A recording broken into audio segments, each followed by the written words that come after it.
Hey guys, Sikaal and Opheana here today. Today we want to talk to you guys about food stuff. But before we do that, we want to just take you a little bit deeper into your consciousness, open your field a little bit. So let's set up your pillar. Expand your heart energy to 6 feet in all directions. Breathe down to Gaia, up to Source, creating that energetic pillar. So take a few moments to do that, and you can do that with 3 breaths. It doesn't have to be a long process. It can be though if you want. For now, just take a couple of deep breaths, expanding your heart energy, taking it down to Gaia, and then up to Source, to the unified field. Feels good. And when you set up your pillar this way, it's really just a habit, and it'll allow you to feel life from a more spritzy, bubbly place, from a more soul-infused, spirit-infused, bubbly place. Try it, it works. It'll make you more present. You'll be in the now moment, and you'll find you, not someone else. You're more aligned with life and your flow.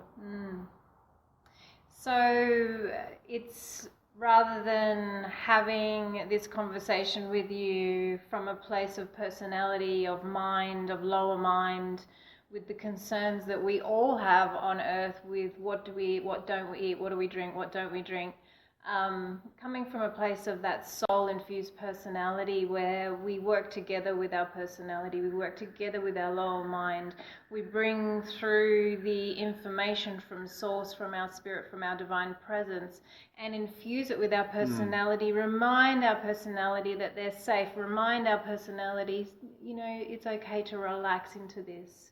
These are the reasons why.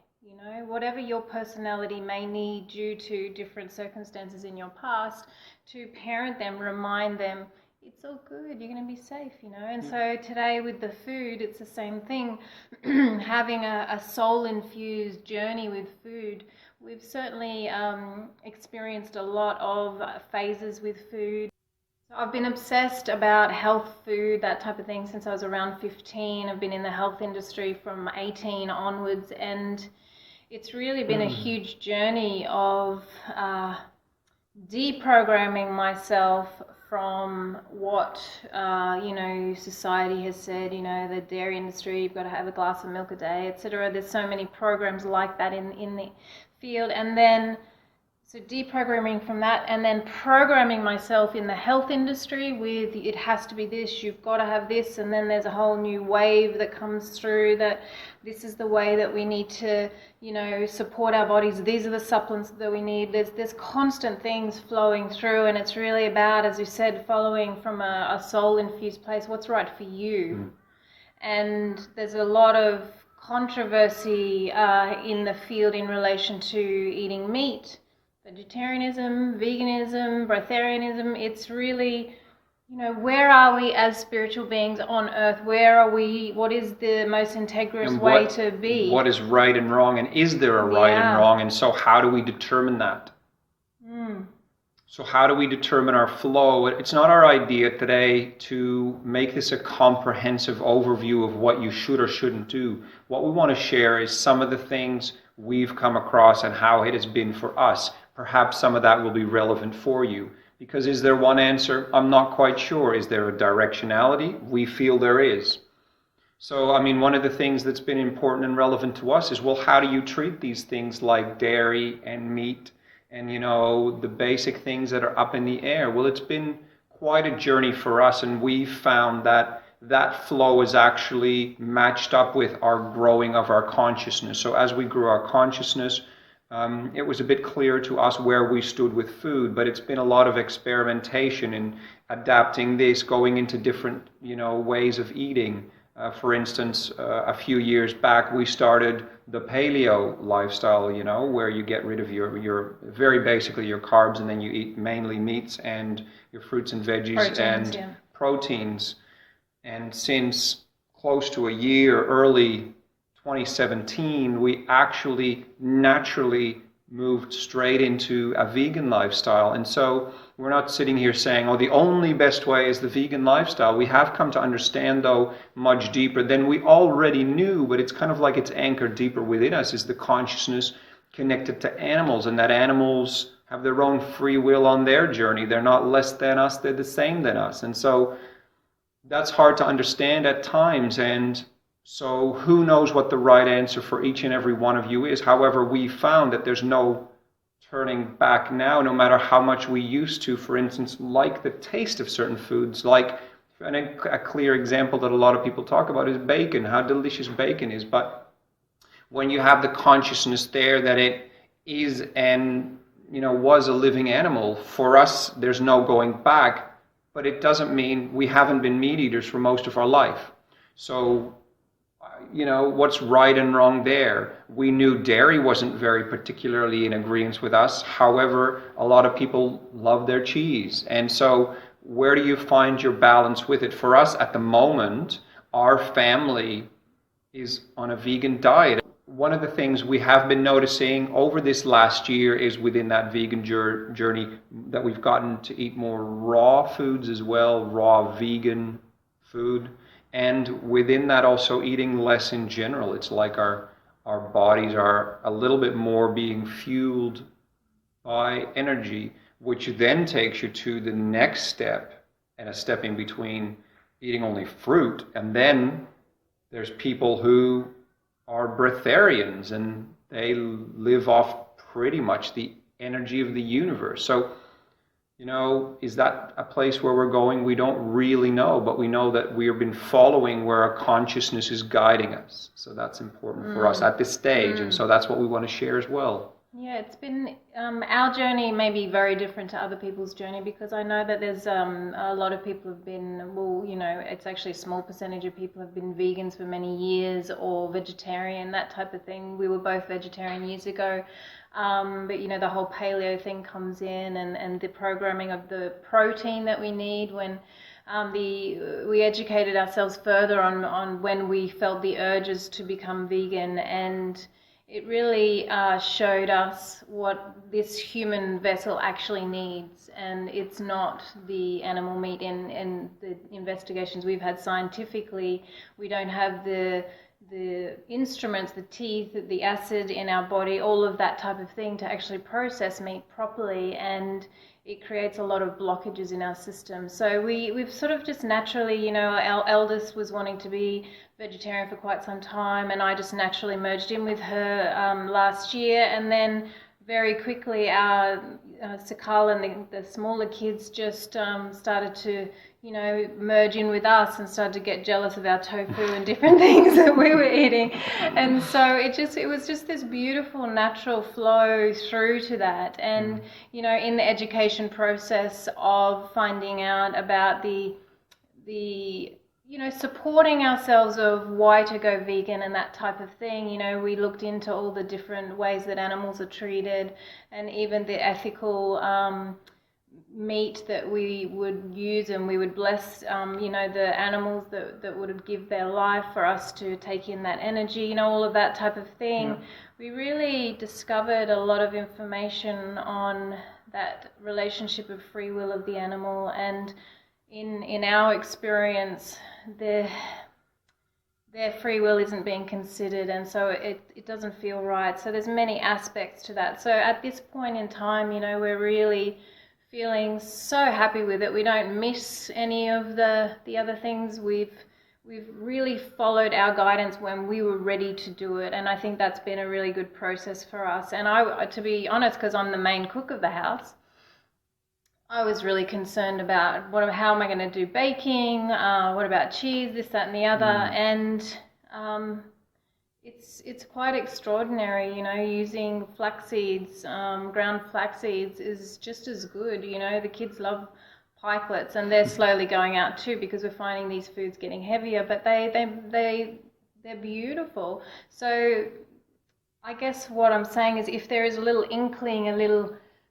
bit of interest or at that, but you're like, oh no, my system needs meat, because that was where we were at a point. We need that grounding,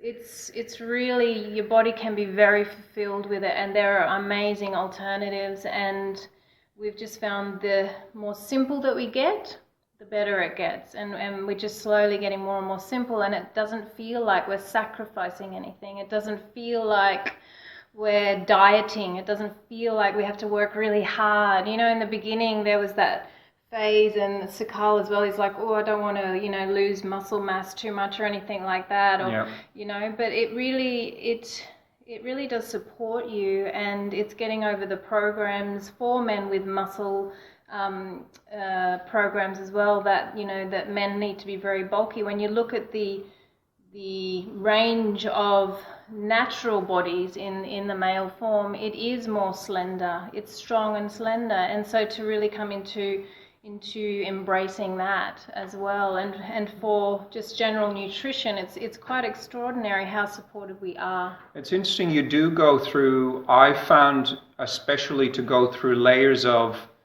what I did before that is I sort of stopped red meat and the whole, you know, maybe just a bit of fish, and then, all right, eggs, I'll just eat lots of eggs because then I'll have all my B12s and everything else I need. I won't have to think about it. So I ate lots of eggs because we had, at that stage, chickens here on our property. But then I found as well that it just wasn't sitting right, and we learned as well that that isn't the healthiest for our particular body either. And so I had to go through the mind change as well. So it's not just your physical body, but it's also your mental, your spiritual, emotional bodies, letting go of programming of how it is.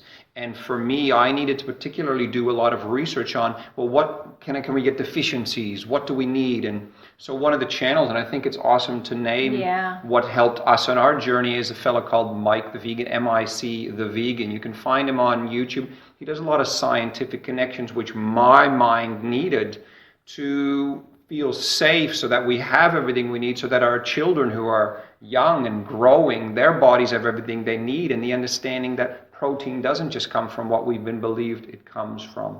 So those are things that I needed to go through. So it's not just a body adapting to this change, but it's all of you, all of your energetics, and it is connected to a raising in consciousness. So if part of you wants to make these changes, allow it to happen naturally. However, don't hold back when you have felt the impulse, because you want to not feel guilty about not doing it. If that's still bigger, then just sort of settle through and don't put too much pressure on yourself. However, if you're being asked to look at this side of life, really go there. You know, look at what animals go through, and look at what's... Cowspiracy. Cowspiracy is great. Forks Over Knives, I think it's called. There's a couple of really good ones, and quite an intense one is Earthlings, where you really look at the animal suffering in the world.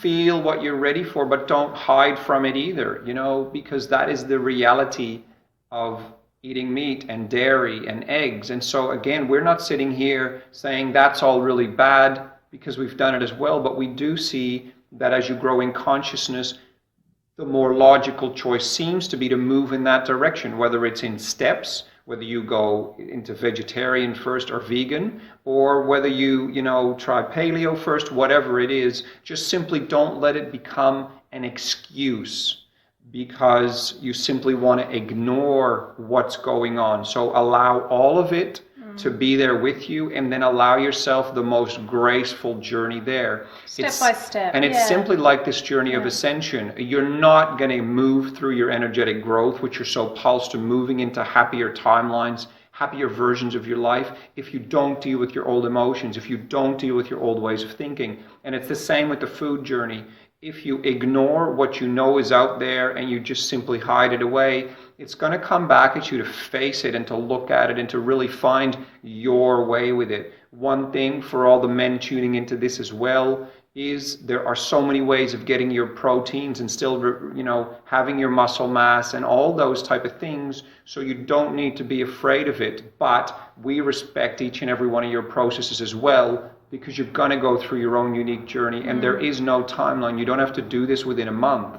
So follow your guidance, but be okay with the emotional waves that come up, and sometimes the feeling, am I going to get enough food? And one of the things that Mike the Vegan mentioned to us as well is look on a program called Chronometer, with CRONO meter. It's a free tool online where you're putting your foods. You see exactly, what type of vitamins and minerals and all sorts of things are in them, and you can see how many calories you do a day. So if you're worried about different parts of your diet, you can see there exactly, what it is you might need to supplement. One of the only things we really supplement is our B12, because you can't really get that on a vegan diet. And another thing is powdered vitamin C. And vitamin C and zinc, and we use green powders and stuff like that, which are really healthy. But we live where we are with a lot of sun, and that's good for our vitamin D. So there really aren't many areas other than that we've tested ourselves on that we might be deficient. There's really not a lot of extra things you need to do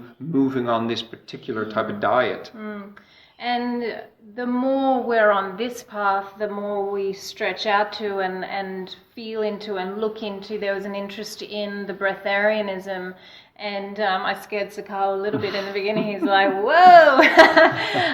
However, it's really about stretching the comfort zone or the expansion of the mind, that it's possible. I was fascinated with the idea that we can have these physical bodies and the prana can actually feed us, our source energy, the Mother Earth's chi and prana. So really exploring that as well, so that you stretch so far to Breatharianism that eating raw vegan or a whole food vegan diet that's a lot of food. That's a lot of everything. And so it gives you faith that your body will be taken care of. And even, the things like B12 and vitamin C, etc., I see that dropping away at different times as well. We really will go with our flow. And, in 6 months, it could all be very, very different for us. And that's the way that we work. We just really flow with what we're inspired to do and with what our spirit guides us towards.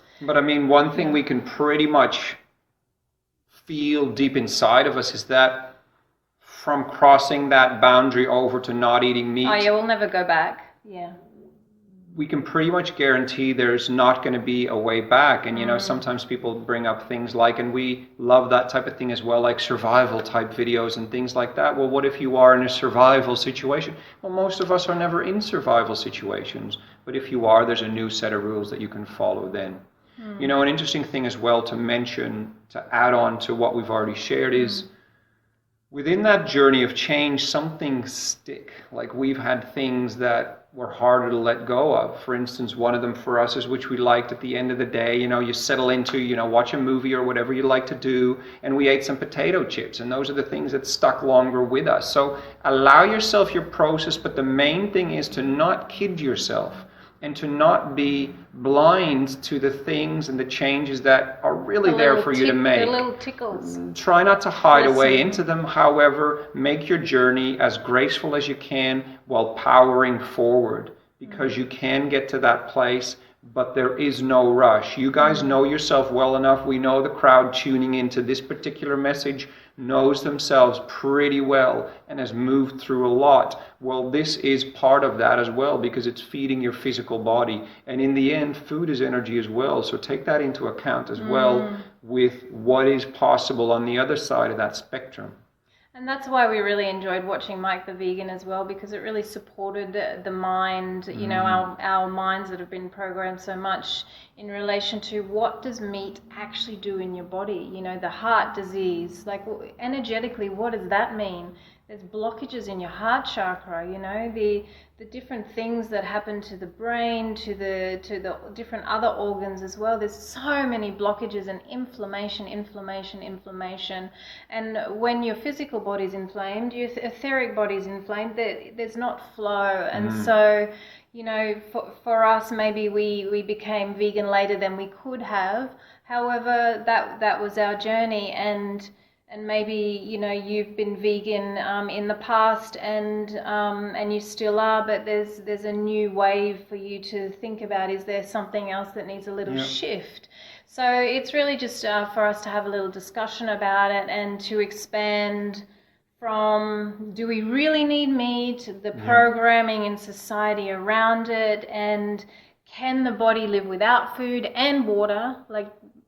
It's amazing, it is possible, and it depends what path you want to go on. We don't know whether we'll fully go there. We know we want to play with the idea of it, that's for sure. You know, and it's happening naturally anyway, so we'll just let ourselves flow with that. The other side of it, as we move to fourth density, which we have discussed in previous videos, is Gaia naturally will most likely step into a model where perhaps meat is going to be less or not there at all in eating meat, because if you look at the sustainability of eating meat, and you can look at all the researches in these documentaries we were talking about, it's really not sustainable for humanity to eat meat any longer. So that's something to take into consideration as well. And another thing I want to add, because we are coming to the close of this particular video, if you fall back and notice, oh, you know, I just need my cheese or my milk chocolate for a while, don't beat yourself up, but keep yourself on the honest razor's edge of your spiritual development and your ascension, because you can sit back in allowing yourself more than what... Get back into the pattern, Get back into the pattern, so allow yourself to keep walking that front line. And you guys know exactly what we're talking about. Keep doing your emotional work as the layers come up with EFT tapping or whatever you want. Do your meditations and the social aspects as well. Yeah, socially it can be challenging if you're around other people that are eating that. But you know, if you continue to be extremely grateful for the process that you're going through, we have amazing conversations with our kids, and there's so much gratitude for the process that we're going through, and it's a gift to us, and it's also a gift. We, you know, there were, in the beginning we would count how many animals we were saving each day, and it's a beautiful feeling, you know, and it's possible for this entire planet, if this entire planet did go vegan, it would shift so much in relation to land and gases and so many different things, and just fishing, goodness me, the fishing industry, and just really raising the vibration overall of not controlling another species, because we don't want to be controlled either, you know, like the hidden elite out there controlling the human race. We're like the little animals that are being controlled. We don't want to be that type of a species, so we don't have the right, in our opinion, to have that over animals either. That's where we're at, and it took us a process to get there. So see how you feel with it. You know, dairy is a really big one. It was quite a shock to me that being vegetarian is pretty close to even eating meat because of the cows and the chickens. Some good information there to add on is Erin Janice, E-R-I-N, and then Janice, her surname G-A-J-A-N-U-S. She's got a YouTube channel. Pretty intense little videos, but very to the point and very insightful. Dairy is scary. Dairy is scary is that one. Yes. And again, take it all in. These are seeds we've planted. You've got your own journey with it, wherever you may be on it, and it may go with flows and ups and downs, and just do what you want with it. This is us sharing our experience. Some of it may be useful to us. It's a big confusing journey, and so do with that what you may. Thanks so much, guys. Many blessings. Like if you like, and subscribe, and we will tune in again next time. Thank you so much.